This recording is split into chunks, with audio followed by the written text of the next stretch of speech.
Sir मैं अंदर आ सकता हूँ? सर नमस्कार। पटेल साहब कहाँ से आए आप? सर मैं दमोह से, ग्राम पिपरिया छक्का, तहसील पथरिया, जिला दमोह से। कितने साल से प्रैक्टिस कर रहे हैं आप? सर लगभग 10 साल हो गई। सर नॉर्मली वैसे ही ज़्यादा नहीं की है प्रैक्टिस मैंने। हाँ। कभी कभार क्या है सर, खेती का भी काम करता हूँ मैं। मेरा छोटा भाई है, पिताजी है नहीं है, तो साथ में कृषि का कार्य भी करता है। इस कारण मैं ज़्यादा समय नहीं दे पाया सर वकालत के क्षेत्र में। तो सर्विस क्यों करना चाह रहे हैं आप? सर क्योंकि सर अब छोटा भाई आ गया है घर पर। उसके बाद मैंने 2010 का भी इंटरव्यू दिया था सर। मैंने सोचा कि मैं इसमें आगे बढ़ सकता हूँ। फिर सर मैंने तैयारी की, 2015 का भी इंटरव्यू दिया मैंने, 15-16 का। उसके बाद लगातार तैयारी थोड़ी थोड़ी करते रहे, इतना टाइम मिला। उसके बाद सर अभी फिर इंटरव्यू में क्वालिफाई हो गया। ये जो थेफ्ट है, रॉबरी, थेफ्ट और एक्सटॉर्शन, तो ये रॉबरी कब होती है? सर लूट? जी, लूट के इंग्रेडिएंट्स क्या है, कब होती है लूट लूट? या तो ये चोरी, लूट में चोरी होती है और उद्यापन, दोनों समाहित होते हैं। और डेकॉइटी और रॉबरी में क्या डिफरेंस है? सर उसमें 5 व्यक्ति बढ़ जाते हैं सर। 5 व्यक्ति होते हैं। जी। और अनलॉफुल असेंबली और कॉमन इंटेंशन में क्या अंतर है? सर क्या है, मैं इंग्लिश मीडियम से नहीं हूँ, हिंदी मीडियम से हूँ, तो आप। सामान्य आशय और सामान्य उद्देश्य, जी सर। इसमें क्या अंतर है? सामान्य आशय सर में 2 व्यक्तियों का पूर्व चित्त मिलन रहता है सर। जो कोई कार्य करते हैं तो पूर्व चित्त मिलन उनका आशय होना चाहिए। और सामान्य उद्देश्य में सर वो कोई अप्रिय घटना के उद्देश्य से कोई काम करता है तो हर एक व्यक्ति उस दंड का यानी वैसे भागी होगा जैसे वो सभी व्यक्तियों ने मिलकर किया। तो इसमें राइट्स के इंग्रेडिएंट्स क्या हैं? बलवा? जी सर। बल घातक आयुधों से सुसज्जित होकर। कितने लोग होना चाहिए? 5 या 5 से अधिक व्यक्ति। 5 से कम होंगे तो नहीं होगा सर। नहीं होगा? नहीं सर। ये कर्फ्यू कौन से सेक्शन से लगाते हैं और कौन लगाता है? 144 से, CRPC 144 धारा।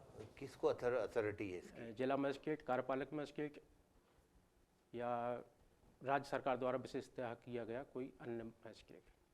अच्छा बताइए, पुलिस कमिश्नरी में, पुलिस कमिश्नरी हो तो डीएम के पावर्स किस प्रकार से कम या ज़्यादा होते हैं? Sorry sir. कलेक्टर होता है जैसे पुलिस कमिश्नरी हुई। जी सर। अब मध्य प्रदेश के अंदर इंदौर हो गई, भोपाल हो गई, जबलपुर हो गई, पुलिस कमिश्नर हो गए। जी सर।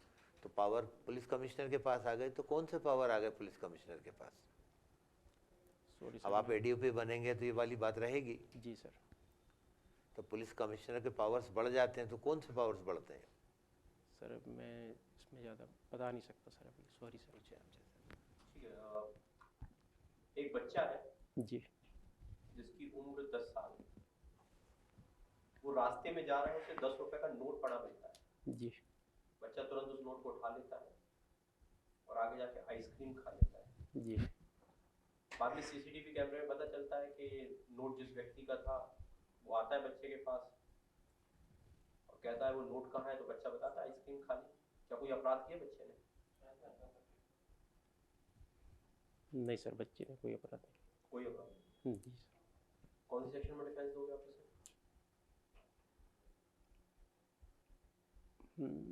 सर 83 में सर। लेकिन ऐसा तो उसने उठाया ना, 403 का अपराध बन सकता है क्या? नहीं सर, बच्चे के ऊपर नहीं बनेगा। उसके 10 साल की उम्र है फिर भी नहीं बनेगा? नहीं सर, उसमें उसकी चोरी करने की आशा नहीं थी, उसने तो पड़ा मिला तो उसने। थेफ्ट में और क्रिमिनल मिसएप्रोप्रिएशन में क्या वो है अंतर? क्या सर? सॉरी। चोरी और आपराधिक दुर्विनियोग में क्या अंतर है? सर चोरी में किसी व्यक्ति के कब्जे में संपत्ति होनी चाहिए, उसको बेईमानी से उठाता है तो वो चोरी करता है अचल संपत्ति को। और आपराधिक दुर्विनियोग में कोई उसके पास चीज़ न्यस्त करता है तो वो उसको अगर बेच देता है, कुछ भी कर देता है तो। न्यस्त करना तो 405 में ना आएगा। संपत्ति का वो ट्रस्ट करना, सौंपना। जी जी तो न्यास भंग होगा। जी सर। ठीक है, अच्छा ये बताइए, आपने कहा कि आपकी इंग्लिश वीक है, जी सर। तो आप अपनी कमजोरी जाहिर कर रहे हैं। आप ये मुझे बताइए, जैसे अभी आपके पास आप बन जाओगे तो हाई कोर्ट के जजमेंट होंगे, सुप्रीम कोर्ट के जजमेंट होंगे, जी सर। काफी अच्छी किताबें होंगी, या आपके जी सर। सामने एक दूसरा जो पक्षकार खड़ा हुआ है वो इंग्लिश में कुछ बातें कर रहा है और आपको नहीं आएगा, जी सर। तो आप कैसे इफेक्टिव डिफेंस दिला पाएंगे? सर थोड़ा थोड़ा पढ़ के बन जाती है सर, और मैं आगे कोशिश करूँगा कि वीकनेस अपनी दूर करूँ। चलिए, राष्ट्रपति का जो चुनाव होता है जी। वो किस प्रक्रिया से होता है, एग्जाम्पल के साथ समझाएं। संसद के दोनों सदन, निर्वाचित लोकसभा के निर्वाचित सदस्य और राज्यसभा के जो सदस्य रहते हैं, एक निर्वाचन प्रक्रिया के तहत वो उनके राष्ट्रपति का चुनाव करते क्या हैं। कहा गया उस प्रक्रिया को जिसके तहत उसे चुना जाता है? और नाम दिया गया है उस प्रक्रिया को, जो वोटिंग जो डालते हैं अपन, जी जी उसको क्या कहते हैं? अपन जो वोट डालते हैं उसको जनरल वोट कहते हैं, उसको एक वोट को एक नाम दिया गया है, जी जी। क्या होता है? सॉरी सर, अभी पढ़ा तो है, ध्यान नहीं आ रहा है सर। ठीक है, देखिए आपने सीआरपीसी की धारा 125 पढ़ी है, जी सर। ऑलरेडी थी मेंटेनेंस के संबंध में। जी हिंदू मैरिज एक्ट में मेंटेनेंस के प्रावधान है, जी लेकिन एक नया एक्ट जोड़ा गया जो आपके एक्ट में है, maintenance of senior citizen act 2007, जी सर। माता पिता भरण पोषण। जी। तो ये अलग से एक्ट क्यों आया जब ऑलरेडी हिंदू मैरिज एक्ट में प्रावधान है, सीआरपीसी में भी प्रावधान है, सीआरपीसी की क्विक रेमेडी की बात करता है, तो अलग से प्रावधान जोड़ने का उद्देश्य क्या है और ये प्रावधान क्या बात करते हैं? सर ये माता पिता को एक अधिकार प्रस्तुत करते कि वो अपने बच्चे के विरुद्ध, इसमें सिर्फ 125 सीआरपी से भरण पोषण के बारे में बताया गया है सर, माता पिता के लिए भरण पोषण में। और जो अलग से एक्ट आया है उसमें माता पिता को ये राइट दिए गए हैं कि वो अपने बच्चे से मांग ज़्यादा अधिकार से कर सकता है सर। अच्छा, आप दमोह से हैं तो जी सर। बक्सवाहा किस लिए प्रसिद्ध है? बक्सवा सर छतरपुर जिला में आता है सर। हाँ हाँ, तो बताइए किस लिए प्रसिद्ध है? वो सर हीरे के लिए कुछ हीरा के बारे में पता चला था वहाँ बक्सवा के जंगल। तो क्या माइनिंग वगैरह स्टार्ट हो गई है वहाँ नहीं पे? सर, माइनिंग वगैरह स्टार्ट नहीं हुई है सर। अच्छा, ये बताइए कि हमारे संविधान में अनुसूचियाँ कितनी हैं? 12 नहीं। 12। तो 9वीं अनुसूची कैसे आई, कब आई, कुछ बता पाएंगे? सर पहले संविधान संशोधन द्वारा। अच्छा अच्छा, ये बताइए कि राष्ट्रपति के चुनाव की प्रक्रिया उपराष्ट्रपति के चुनाव की प्रक्रिया से कैसे अलग है? सर इसमें चुने हुए सांसद, विधायक, लोकसभा के सदस्य और विधानसभा के सदस्य राष्ट्रपति में वोटिंग की प्रक्रिया में भाग लेते हैं, और उपराष्ट्रपति में सिर्फ संसद के। अच्छा, लोकसभा राज्यसभा जी। बनाम संसद, दोनों में अंतर है कि नहीं है? दोनों नहीं सर, सेम चीज़ है। लोकसभा तो विधानसभा। आपने जो उत्तर बताया तो आपने एक ही उत्तर बता दिया फिर तो। नहीं सर, संसद के सदस्य और लोकसभा के यानी विधानसभा के सदस्य। किसके लिए? राष्ट्रपति के लिए। अच्छा, जी। और उपराष्ट्रपति के लिए क्या है? उपराष्ट्रपति के सिर्फ संसद के सदस्य। अच्छा जी। ठीक है।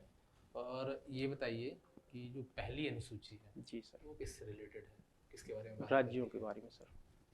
ठीक है। अच्छा, आपकी हॉबी क्या है, मतलब रुचि क्या है आपकी किसमें? सर वैसी ऐसी रुचि तो कोई नहीं है, लेकिन ये है कि वैसे बच्चों के साथ खेलना मुझे ज़्यादा पसंद है। अच्छा जी सर। अच्छा, आप किसान भी हैं आपने कहा है। जी सर। तो अभी मिनिमम सपोर्ट प्राइस एमएसपी की काफ़ी बात हो रही जी। है, तो आपको क्या लगता है कि जो किसान मांग कर रहे हैं जी कि इसको लीगल स्टेटस देने की बात कर रहे हैं ना, जी।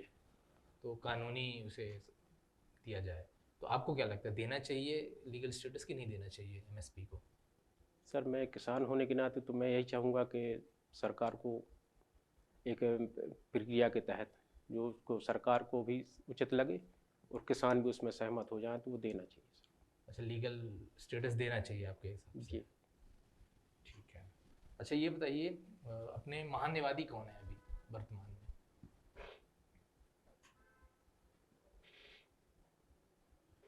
सॉरी सर, ध्यान नहीं आ रहा। अच्छा, और मध्य प्रदेश के चीफ जस्टिस कौन है? श्रीमान रवि मलमत जी। ठीक ठीक। ठीक। धन्यवाद सर।